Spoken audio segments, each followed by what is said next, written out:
right now, what is very big in the polity is the matter of your candidate, that is Asiwaju Bola Ahmed Tinubu, his running mate. He has signified that he is going with Kashim Shettima, Senator Kashim Shettima, former governor, and he's a Muslim. Tinubu himself is a Muslim, and this has caused quite a bit of conversation, shall I say. In fact, it's almost as if diametrically divided, as there are as many people who indeed like what Tinubu has done, as there are those who have reservations about it. Tinubu himself has been speaking and has been saying that the time has come for us to put aside these issues of a religious divide.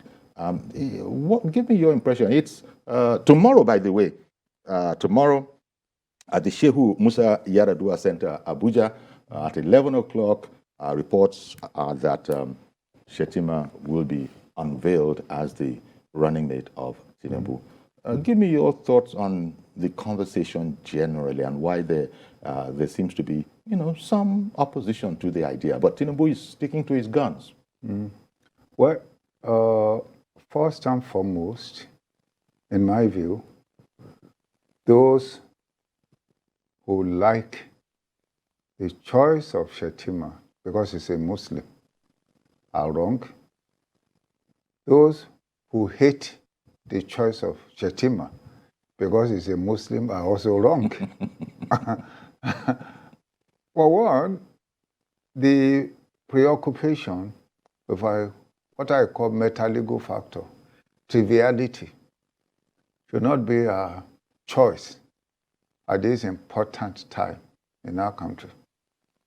Now, let me basically give an analysis. If we go, for example, to a physician, and you need treatment, you are unhealthy, and you need medical attention. You want a good physician who can make you whole, who can heal you. If you go to a lawyer and you've got legal issues, you want a lawyer who can give you justice. You don't want a Muslim doctor or a Christian doctor. And you certainly don't want a Muslim lawyer or a Christian lawyer. You just want a competent doctor or a competent lawyer. So if in our personal life we focus on competency, capacity, ability, and capability, why are we deterring from the norm when it comes to our national affairs? As a matter of fact, we should be more rigid in demanding competency when we're talking about national affairs. We should be anxious to get a competent person. The issue for me, and that is the question we should be asking, I mean, if we are serious, I'm afraid, like any other nation, is the guy competent? And if we come to the conclusion that he's not competent, even if he's a Muslim or a Christian, it becomes irrelevant. For example, at the end of the tenure of any president, you don't say that, oh, he has done well because he's a Muslim, or he has done terribly because he's a Christian. You assess him based on his performance, not his divine choice, religious choice. So to my mind, what Asiwaju Tinubu is doing, it makes sense. It accords with common sense, the norms of leadership everywhere in the world. Okay, it might make sense, but there are those who are saying that it's not sensitive enough for them. Yes. That sense is one thing. But this whole matter of sensitivity, look at that point, because it's clear that there will be Northerners who are Christians that are also competent. There are Northerners who are Muslims that are competent, and since Tinubu has decided to go to the North for his running mate, he had to choose from among those he knew. and he's been close with, he can vouch for. I guess the population, that is where Shettima came out of, that particular population, right? Well, in choosing a running mate, it's not just about competence alone. Competence is number one. But it may be, well, I'm not even sure competence is number one. I would say competence is not even number one. The first important criterion in choosing a running is relationship. Okay. Like chemistry, sort of. Precisely, is relationship. If you want to work with a deputy, you first of all value the relationship, the chemistry, the amiability, the comportment and compatibility.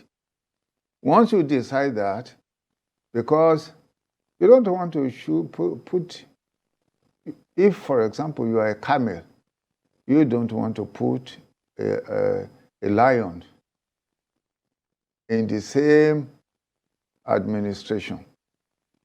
You want somebody who can work well with you. The second thing is trust. If you read Obasanjo's book, My Watch, you will understand what I'm talking about when he's talking about Vice President Abubakar Atiku. The distrust that emerged because of his vice president's actions right from the beginning. And that distrust caused a lot of disorder and friction in that administration. So you are looking at trust, number two. The third thing is competence. So those who are saying that Christians are competent, yes, but does it have one that he has had a long relationship, interactional relationship with?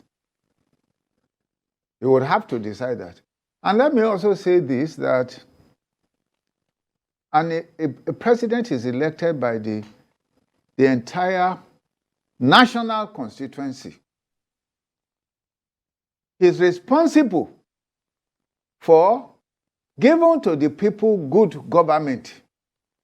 How he does that is his prerogative. So once he decides that, based on the criteria that he sets, that this is the best person, I think what we should now do is to judge him by his performance. So in my view, no president, no serious president will go around looking for a competent Christian or a competent Muslim. You look for a competent person. At the end of it all, nobody really chose his religion. You are born into a faith and you grow up in it. Of course, when you become old, you can decide what you want to do.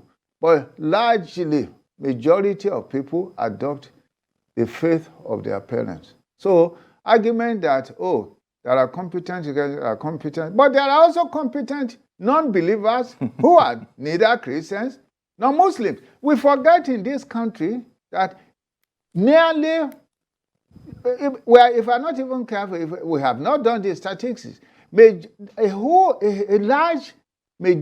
large number of our people are neither Christians nor Muslims. Should they also be demanding that they should be favored? And even amongst both Christians and Muslims, many of them still practice traditional religion, even among Christians and Muslims. So what are we talking about? Should they also be insisting that, you should look for a worshipper of Ogun or a Babalawo or something like that? I mean, we make nonsense of what is necessary, proper.